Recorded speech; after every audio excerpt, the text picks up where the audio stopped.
विजयपुर गांव में रहने वाला करण एक बेहद गरीब किसान था। इस बार उसने गांव के सेठ से उधार लेकर खेती की थी। मौसम अच्छा रहा और खेतों में पहली बार फसल बहुत अच्छी आई। पूरे परिवार में एक उम्मीद जाग उठी। देखो माया, इस बार कितनी अच्छी फसल हुई है। भगवान ने हमारी सुन ली। लगता है अब बच्चों को भूखा नहीं सोना पड़ेगा। हाँ करण, इस बार मेहनत रंग लाई है। अब अगर फसल सही सलामत कट गई तो कुछ महीनों का चैन मिल जाएगा। पिताजी, इस बार हम स्कूल जा पाएंगे? जरूर बेटा, अब तो मैं तुझे अच्छे कपड़े और नई नई किताबें भी दिलवाऊंगा। लेकिन शायद किस्मत को ये मुस्कानें राज नहीं आई। शाम ढलते ही आसमान पर काले बादल गिर गए और तेज आंधी के साथ मूसलाधार बारिश शुरू हो गई। अरे करण, चलो चलो जल्दी चलो, खेत में पानी भरा पड़ा है, जल्दी चलो। हे भगवान, कहीं कहीं सब कुछ बर्बाद ना हो गया हो। करण खेत तक पहुंचा। वहां का दृश्य देखकर उसका दिल बैठ गया। खेत पूरा पानी में भर चुका था और सारी फसल भी डूब चुकी थी। हे भगवान, अब बचा ही क्या है? सब कुछ तो खत्म हो गया। मेरी उम्मीद, मेरी फसल, मेरी मेहनत, सब कुछ बर्बाद हो गया। अगले दिन सुबह कर्ण सेठ श्याम सिंह के पास गया, जिसके पास से उसने कर्जा लिया था। उसे उम्मीद थी कि शायद सेठ थोड़ा सा समय दे देगा। सेठ जी, बारिश में सब कुछ बर्बाद हो गया, थोड़ी मोहलत दे दीजिए। अगली बार फसल होगी तो मैं आपका सारा का सारा कर्जा चुका दूंगा। अरे नहीं नहीं करण, नहीं नहीं, अब तुम्हें कोई मोहलत नहीं मिलेगी। कागजों के हिसाब से अब वह जमीन मेरी है। सेठ जी, वो मेरी पुश्तैनी जमीन है, आप ऐसा मत करिए। अरे करण, मुझे कागज से मतलब है, भावना से नहीं। अब वो जमीन मेरे नाम है और तुम लोग तुरंत उस जमीन को खाली कर दो। कर्ण की जमीन भी चली गई और उसके पास अब कुछ भी नहीं बचा। उसके पास अब ना तो खेत था, ना पैसा और ना ही कोई आसरा। माया, अब इस गांव में हमारे लिए कुछ नहीं बचा। चलो जंगल की ओर चलते हैं। शायद वहीं कहीं सर छुपाने के लिए हमें जगह मिल जाए। ठीक है करण, अब जैसी तुम्हारी मर्जी। और इसी के साथ एक गरीब किसान अपने टूटे सपनों को समेटे अपने परिवार को लेकर निकल पड़ा, अनजाने अंधेरे की ओर। सेठ ने उन्हें जमीन से भी निकाल दिया था और अब उनके पास ना घर का ठिकाना था, ना ही खाने के लिए कुछ था। करण का परिवार एक बार फिर सड़क पर था। बारिश अब रुक चुकी थी, लेकिन उनके जीवन की बरसात थमने का नाम ही नहीं ले रही थी। चलो माया चलो, अब पीछे मत देखो। जो हो गया उसे सोचने से कुछ नहीं होगा। अब घर नहीं बचा माया, बस अब इन बच्चों की जिम्मेदारियां बची हैं। इन्हें भूखा नहीं सोने दूंगा, चाहे मुझे कुछ भी करना पड़े। पिताजी, अब हम कहाँ जाएंगे? बेटा, अभी हम जंगल की तरफ जा रहे हैं। वहाँ एक बूढ़े बाबा रहते हैं। वे बहुत ही भले इंसान हैं। शायद वे हमारी कुछ मदद कर दे। पापा, मुझे बहुत भूख लगी है। पापा, मुझे खाना चाहिए। बस थोड़ी दूर और है बेटा, थोड़ा और चल ले। वहाँ पहुँचते ही हम तेरे लिए खाने का इंतजाम कर देंगे। करण का परिवार गांव से बाहर निकलकर जंगल की ओर बढ़ गया। उन्हें दूर से ही एक टूटी हुई कुटिया दिखाई दी। पास जाने पर देखा वहाँ पर एक बूढ़ा साधु अपनी साधना में बैठा था। प्रणाम बाबा, हम लोग बहुत मुसीबत में हैं। हमारे पास अब कुछ नहीं बचा। बेटा, तुम्हारे चेहरे पर ईमानदारी दिख रही है। तुम चाहो तो इस कुटिया में रह सकते हो। कुछ ज्यादा नहीं है, लेकिन सर छुपाने की जगह मिल जाएगी। भगवान आपको सुख दे बाबा। बाबा, आपका बहुत बहुत धन्यवाद। आपके इस आश्रय से हमें बहुत मदद मिलेगी।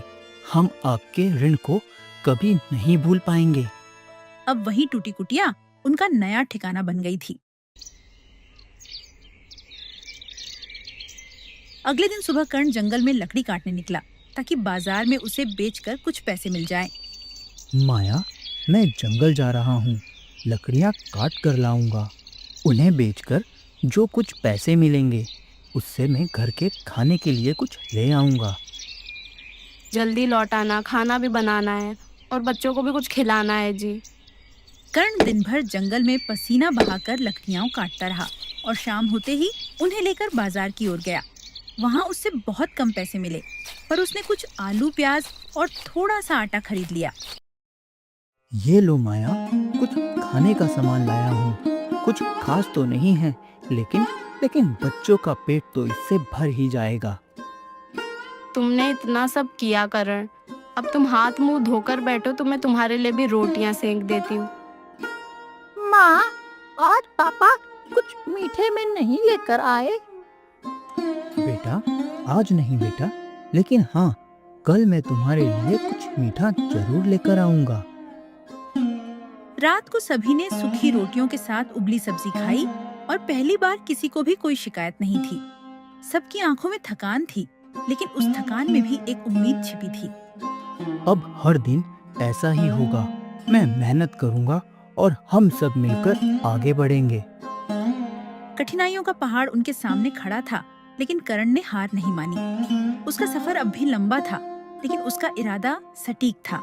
कर्ण अब रोज जंगल जाकर लकड़ियां काटता और शाम तक उसे बाजार में बेचकर जो भी मिलता उससे राशन लाता। बच्चों की आंखों में अभी भूख दिखती थी, लेकिन वो अब शिकायत नहीं करते थे। परिवार के लिए संघर्ष अब उनकी आदत बन गई थी।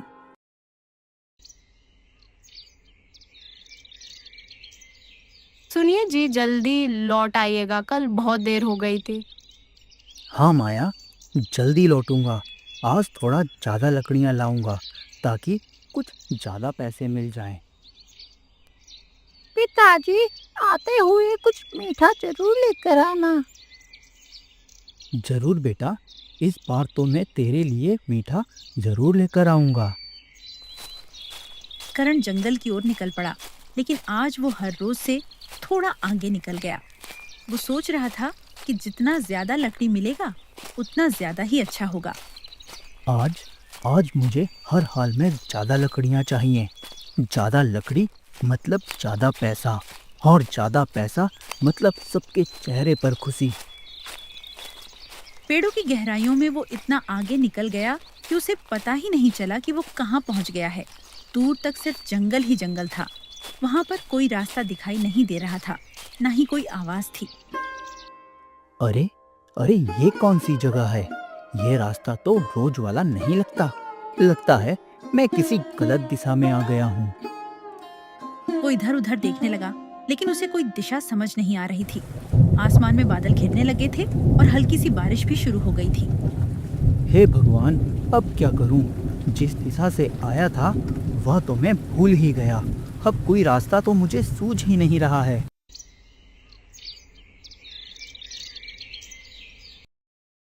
उधर झोपड़ी में माया बार बार जंगल की ओर देख रही थी। सूरज ढल चुका था, लेकिन कर्ण नहीं लौटा। आज बहुत देर हो गई है, अब तक तो वो रोज लौट आते हैं। आज इतनी देर क्यों हो गई है? माँ, पिताजी को कुछ हो तो नहीं गया ना? ऐसा मत बोल बेटा, वो ठीक होंगे, बस शायद ज्यादा दूर तक निकल गए होंगे। उधर कर्ण थक कर एक पत्थर पर बैठ गया। उसकी आंखें नम हो गईं, लेकिन फिर उसने हिम्मत जुटाई और आगे बढ़ा। तभी एक छोटी सी रोशनी दिखाई दी। अरे वो क्या है? वह तो मुझे कोई घर जैसा दिख रहा है, या फिर किसी ने आग जला रखी है। चलो एक बार जाकर देखता हूँ। वो उस रोशनी की ओर बढ़ा और उसे एक अजीब सी गुफा दिखाई, जिसमें से पीली सी चमक आ रही थी। वो थोड़ा घबराया, लेकिन फिर अंदर गया। ये कैसी जगह है? यहाँ सब कुछ सुनसान, कोई आदमी भी दिखाई नहीं दे रहा है। लेकिन यह रोशनी कैसी है? गुफा के अंदर वो जैसे ही आगे बढ़ा, उसे सामने एक अलग ही दुनिया दिखाई दी। वो एक गांव जैसा था, लेकिन वहाँ कोई इंसान नहीं था। पूरा गांव सोने के जैसा चमक रहा था। ये तो मुझे कोई सपना लगता है, लेकिन मैं तो जाग रहा हूँ। फिर यह सब क्या है? अचानक दो सिपाही आए और कर्ण से बोले, तुम कौन हो? और यहाँ कैसे आए? मेरा मेरा नाम कर्ण है। मैं गरीब किसान हूँ। शायद शायद मैं रास्ता भटक चुका हूँ और मैं यहाँ अनजाने में आ पहुँचा। रास्ता भटक चुके हो? चलो राजा के पास चलो, वह तुमसे मिलना चाहते हैं। कर्ण डरते हुए उनके साथ महल की ओर चल पड़ा। उसे समझ नहीं आ रहा था कि अब उसके साथ क्या होने वाला है। कर्ण डर और हैरानी के बीच आगे बढ़ रहा था।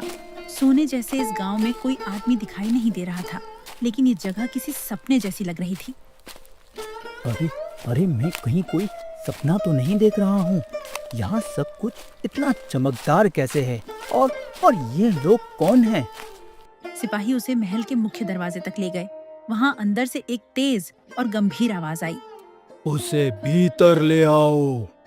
कर्ण अंदर गया तो सामने ऊंचे आसन पर एक वृद्ध राजा बैठे थे, जिनके चेहरे पर तेज और आंखों में करुणा थी।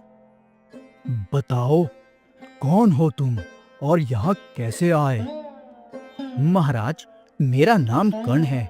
मैं एक गरीब किसान हूँ। बारिश में मेरी सारी फसल बह गई। सेठ ने मेरी जमीन मुझसे छीन ली और अब मैं जंगल में लकड़ियाँ काटकर बेचता हूँ और अपने बच्चों का पेट पालता हूँ।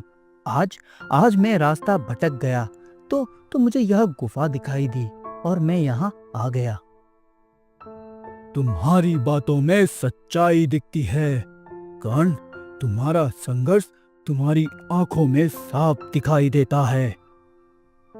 महाराज, हम तो बस 2 रोटी के लिए मेहनत करते हैं। हम गरीब का तो कोई सहारा ही नहीं होता।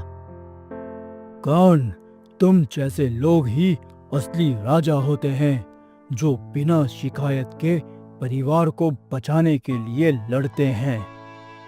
राजा ने पास खड़े सिपाही को इशारा किया और एक छोटी सी तिजोरी मंगवाई। महाराज, आपने तो जैसे मेरी जिंदगी बदल दी महाराज। अब मैं अपने बच्चों को कभी भूखा नहीं सोने दूंगा। मैं अपने बच्चे के लिए आज मिठाई लेकर जरूर जाऊंगा। जाओ करण, जाओ, लेकिन याद रखना, ये गांव सिर्फ उन्हें ही दिखाई देता है जो सच्चे दिल से मेहनत करता है और अपने स्वार्थ से ऊपर होता है। कर्ण की आंखों में आंसू आ गए। वो झुककर राजा के चरणों में गया। कर्ण इन सिक्कों को लेकर बाजार में गया। वहाँ से उसने खूब सारा राशन लिया, बच्चों के लिए नए कपड़े खरीदे। आज मुझे दिल से सुकून मिला। सुनीता, बच्चों के चेहरे पर जो मुस्कान देखी है, वो सब कुछ भुला देने जैसी है। अब लगता है जैसे हमारा भाग्य सच में बदल चुका है। लेकिन इन सिक्कों से कर्ज चुकाना भी जरूरी है।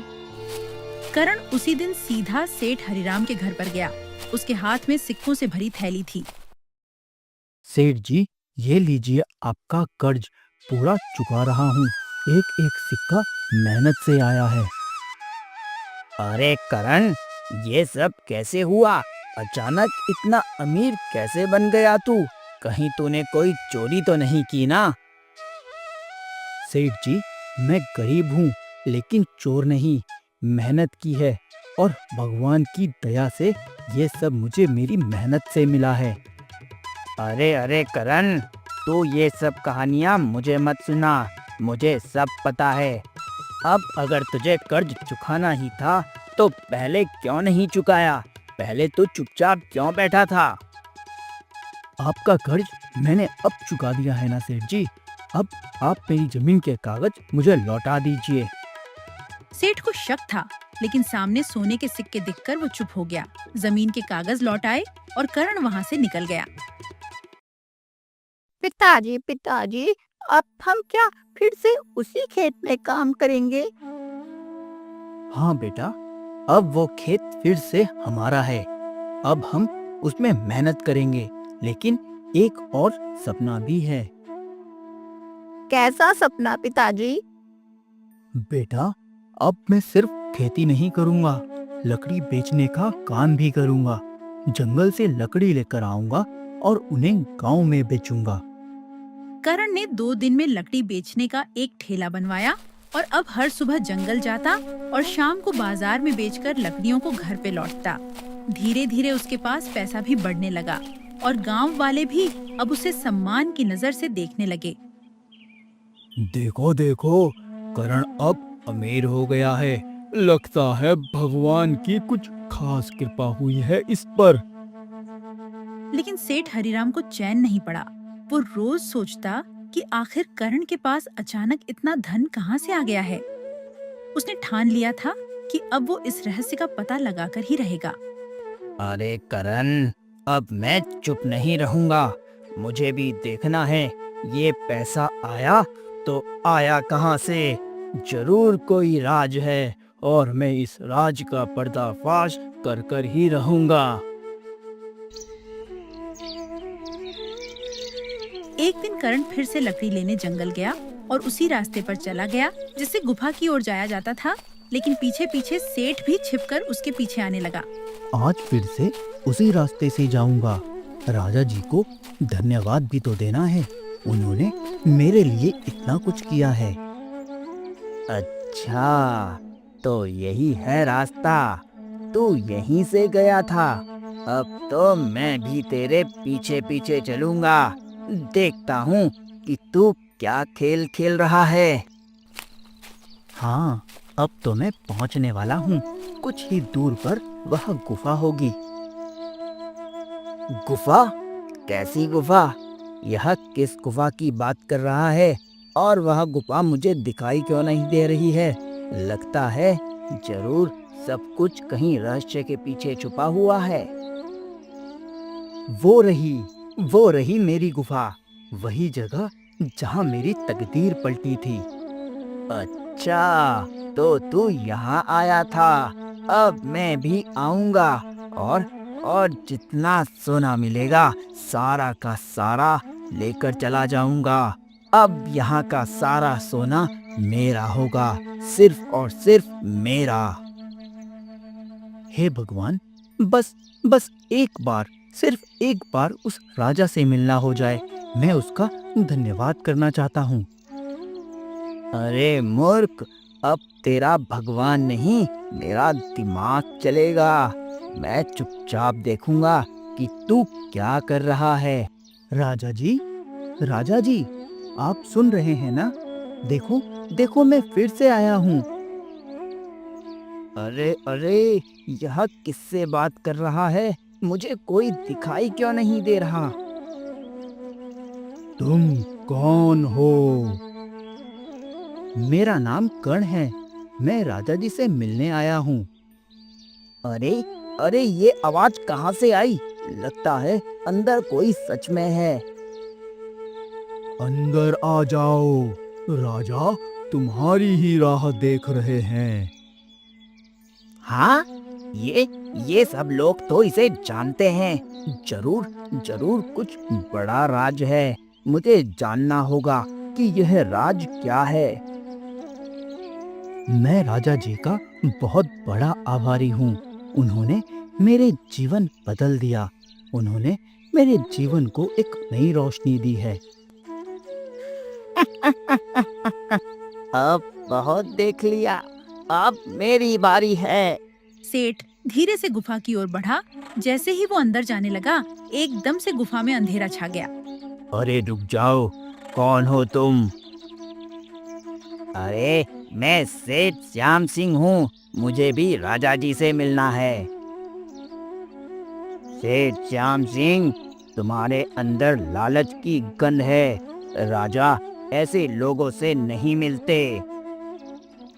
अरे सिपाहियों, मैं जानता हूँ कि कर्ण को ये सब कैसे मिला।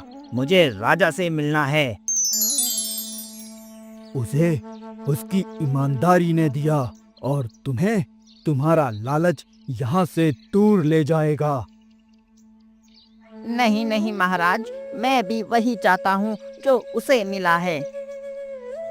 तुमने गरीबों की जमीन छीनी और अब उसे भी छीनना चाहते हो। यह जगह तुम्हारे लिए नहीं है। राजा के आदेश पर तुम्हें बंदी बनाया जाता है। नहीं नहीं नहीं महाराज नहीं, यह तो अन्याय है। मैंने कुछ नहीं किया। तुम्हारी सजा तुम्हारे कर्मों से तय हुई है। सेठ को सैनिक पकड़कर अंधेरे में ले गए और गुफा फिर से शांत हो गई। राजा जी, आपने इंसाफ किया। वह आदमी दूसरों की तरक्की से जलता था और उन्हें नीचा दिखाने के लिए कुछ भी कर देता था। और तुम कर्ण, तुम दूसरों के लिए मेहनत करते हो। जाओ कर्ण, जाओ। अब तुम अपने जीवन में हमेशा सुरक्षित रहोगे। धन्यवाद राजा जी, मैं कभी आपके विश्वास को नहीं तोड़ूंगा। आज सब कुछ साफ हो गया। सेठ का लालच उसका अंत बना और ईमानदारी मेरी ताकत। तुम आज जल्दी लौट आए जी, सब ठीक तो है ना? सब ठीक है माया, अब कोई डरने की जरूरत नहीं। राजा जी ने सब देख लिया और न्याय भी कर दिया। पिताजी, पिताजी, वह सेठ कहाँ गया? बेटा, जहाँ ऐसे लोगों को जाना चाहिए, वह सेठ वहीं चला गया। अब क्या करने का सोच रहे हो आप? माया, मैं सोच रहा हूँ कि क्यों ना अब मैं गांव में एक छोटा सा व्यापार शुरू करूँ, लकड़ी और कोयले का। मैं उनका एक गोदाम खोलूंगा और गांव वालों को भी काम दूंगा। अब करण के पास सब कुछ था, लेकिन वो फिर भी उसी सादगी से जीता रहा। अगले दिन से कर्ण ने एक छोटी सी दुकान किराए पर ली। कुछ लकड़ियां जंगल से लाकर वहां पर बेचना शुरू किया। लोगों को अच्छा सामान मिला और करण को मेहनत की इज्जत मिलने लगी। अरे भाई कर्ण, तुम्हारा माल तो बढ़िया है। अब हमें बाहर नहीं जाना पड़ेगा और भाव भी ठीक देते हो। दिल से व्यापार करते हो। हाँ भाई साहब, जब हम भूखे थे तब भी गांव हमारे साथ था। अब हम थोड़ा कुछ कर सकते हैं तो वही सबसे बड़ी बात है। गांव में अब लोग करण को सम्मान से देखने लगे, जो कभी सबसे नीचे था। आप सबसे ऊपर बैठा करता था, लेकिन फिर भी जमीन से जुड़ा हुआ था। तुमने सब कुछ सच में संभाल लिया करण। मैं बहुत खुश हूँ तुम्हारे लिए। नहीं माया, भगवान ने हम पर भरोसा किया और हमने उस भरोसे को निभा दिया। लगता है कोई बाहर है, लेकिन इस वक्त बाहर कौन हो सकता है? क्या कर्ण आप ही हैं? जी हाँ, मेरा ही नाम कर्ण है। कहिए। मैं राजा का दूत हूँ। उन्होंने आपको एक संदेश भेजा है। राजा जी का संदेश मेरे लिए? हाँ, उन्होंने आपको बुलाया है। उन्होंने आपसे कुछ खास बात करनी है। किस लिए बुलाया है? क्या बात हुई है? सब ठीक तो है ना? मुझे बस इतना कहा गया है कि कर्ण को तुरंत लेकर आ जाओ। ठीक है, मैं सुबह चलता हूँ। नहीं नहीं, आप अभी चलिए। मैं आपके साथ हूँ। रास्ता सुरक्षित है। आपको चिंता करने की कोई आवश्यकता नहीं। ठीक है माया, तुम बच्चों का ध्यान रखना। कर्ण बिना सवाल किए दूत के साथ निकल पड़ा। रात के अंधेरे में उसकी चाल धीमी थी, लेकिन मन में विश्वास था। प्रणाम महाराज, आपने मुझे याद किया। कर्ण, हम कई दिनों से देख रहे हैं। तुमने जिस तरह से जिंदगी को फिर से खड़ा किया है, वो बहुत ही प्रेरणादायक है। महाराज, आपने जिस दिन मदद की, उसी दिन मेरी किस्मत बदल गई। कर्ण, हमारे पास अब ज्यादा समय नहीं बचा और हमारा कोई वारिस भी नहीं है। हम चाहते हैं कि तुम हमारे उत्तराधिकारी बनो। महाराज, मैं राजगद्दी पर बैठूं, लेकिन यह संभव कैसे है? कर्ण, हमने तुम्हारा व्यवहार, ईमानदारी और परिश्रम को बहुत ही अच्छी तरीके से परखा है और यही गुण एक सच्चे राजा में होने चाहिए। महाराज, मुझे सोचने का समय दीजिए। ठीक है, मैं तुम्हें कल तक का समय देता हूँ। फैसला सोच समझ कर लेना। कर्ण महल से बाहर निकला। उसके मन में सवालों की बाढ़ थी, लेकिन साथ ही एक नई उम्मीद भी थी।